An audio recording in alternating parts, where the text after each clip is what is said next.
Sir cancer అంటే చాలా డెవస్టేట్ అయిపోతారు కదా ఫ్యామిలీస్. కరెక్ట్.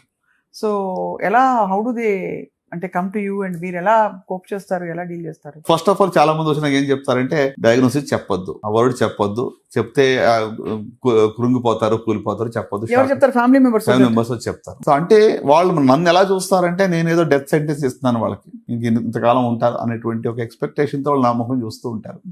సో అంటే ఇది రియలీ పెయిన్ఫుల్. ప్రతిరోజు కూడా వాళ్ళు ఇంకెంతకాలం ఉంటుంది, లైఫ్ ఎంత అడిగినప్పుడు వాళ్ళకి ఏం చెప్పాలి? మనం ఉన్నది ఉన్నట్టుగా చెప్పాలా? ఎగ్జాక్ట్ గా మనం చెప్పగలమా? ఫస్ట్ ఆఫ్ ఆల్ అన్ని జబ్బులు ఒకేలాగా బిహేవ్ చేయవు. ఒక ఓవరాల్ ట్రెండ్ బట్టి మనం ఒక గెస్ చెప్తాం తప్ప I can't exactly quantify somebody's life కదండి.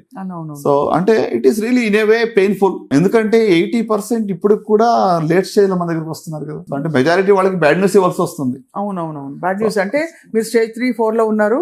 సో మీ survival rates 5 years survival rates less than 60%, 50%. Stage 4 ఉంటే 5 years క్యూర్ అవ్వదు, లైఫ్ స్పాన్ పొడిగిస్తున్నామని చెప్తాం. 1 year 2 years లేదా కొంతమంది 6 months. ఆ టైంలో ఫ్యామిలీస్ ఎలా ఉంటాయి సార్? అసలు చాలా ఎమోషనల్ అండి. డెఫినెట్ గా ఇట్స్ వెరీ పెయిన్ఫుల్. అంటే క్యాన్సర్ లో ఒకటి ఏంటంటే పేషెంట్ తో పాటు ఫ్యామిలీ అంతా కూడా సఫర్ అవుతుంది. బోత్ ఎమోషనల్లీ, ఫైనాన్షియల్ గా కానీ, సోషల్ గా కానీ మొత్తం ఫ్యామిలీ సఫర్ అవుతుంది. అసలు ట్రీట్మెంట్ తీసుకుంటున్నప్పుడు కూడా నేను విన్నది చాలా పెయిన్ఫుల్ గా ఉంటుంది. అంటే సర్జరీ అంటే దెబ్బతో అయిపోతుంది, బట్ ఆ తర్వాత కీమోథెరపీ కానీ, రేడియేషన్ కానీ, దాని సైడ్ ఎఫెక్ట్స్ కానీ చాలా డ్రైన్ అవుట్ అయిపోతారు కదా సార్. డెఫినెట్ గా అంటే I won't say cancer treatment journey simple నేను చెప్పను కానీ, బట్ గత 10 ఏళ్లలో క్రితానికి ఇప్పటికి చూస్తే మార్పులు బాగా వచ్చాయి. బట్ ఈవెన్ దెన్ ఇది రాకుండా చూసుకుంటాం అంత ఉత్తమమైనది ఏది లేదు అని మనం గ్రహించుకోవాలి. ఇప్పుడు ఫుడ్, మీరు ఇందాక ఫుడ్ గురించి మాట్లాడుతుంటే అదే అంటున్నాను. ఇప్పుడు ఫుడ్ జాగ్రత్తలు ఒక 2-3 decades తర్వాత కూడా ఎఫెక్ట్స్ చూపిస్తుంటుంది.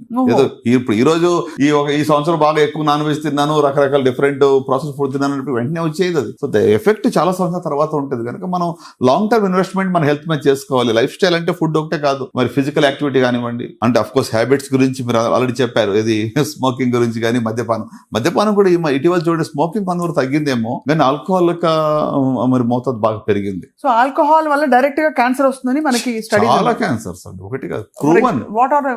ఓరల్ క్యాన్సర్స్ కానివ్వండి, it can be stomach cancer కానీ, ఈసోఫేస్ క్యాన్సర్ కానీ, కిడ్నీ క్యాన్సర్ కానీ, ప్యాంక్రియాస్ కానీ, యూరినరీ బ్లాడర్ కానీ, multiple. And with smoking risk ఉన్నప్పుడు ఇంకా రిస్క్ పెరుగుతూ ఉంటుంది. దాంతో పాటు ఇంకా సరే ఆల్కహాల్ తో పాటు న్యాచురల్ అదర్ హ్యాబిట్స్ అన్ని, స్లీప్ ప్యాటర్న్స్ మారిపోతాయి. స్ట్రెస్ పెరుగుతుంది. స్ట్రెస్ డైరెక్ట్ గా క్యాన్సర్ కారణం నేను చెప్పను కానీ ఇండైరెక్ట్ గా కారణం అవుతుంది. ఎందుకంటే స్ట్రెస్ వల్ల ఏమవుతుంది, అలవాట్లకి బానిసలు అవుతారు. అవును. సో దానివల్ల అంటే ఇట్స్ మల్టీఫోల్డ్ ఎఫెక్ట్ అనమాట. డైరెక్ట్ గా స్ట్రెస్ క్యాన్సర్ కారణం అని చెప్పి ఎవరు ప్రూవ్ చేయడం కష్టం. ఇది అవునవును, అంతే, అదే అడుగుతారు అందరూ. ఏంటి ఎలా చెప్పు, స్ట్రెస్ లేదా? అందరి జీవితంలో స్ట్రెస్ ఉంది కదా.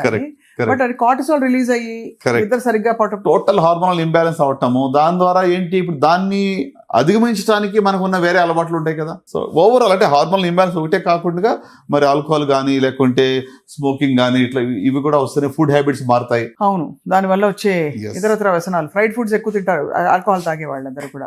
సో ఇదంతా ఒక అంటే ఇది వరకు లేనంతగా ఇప్పుడు ఎంఫసిస్ బాగా ఫుడ్ మీద కనిపిస్తుంది. ఒక చైన్ రియాక్షన్ ఇది. సో అంటే డెఫినెట్ గా మరి సమతుల్యమైన ఆహారము తీసుకోవడం అనేది మనం పిల్లలకు కూడా నేర్పించాలి ఇప్పటి నుంచి. మన పిల్లలకి ఏంటి, కూర్చోగానే బటన్ నొక్కితే వస్తుంది మనకి. ఇప్పుడు స్విగ్గీలు, జొమాటోలు అంటే ఎంత ప్రాసెస్ రెడీ ఫుడ్, లేకుంటే ఇప్పుడు క్యాన్డ్ ఫుడ్ మనం అలవాటు పడిపోయినాం.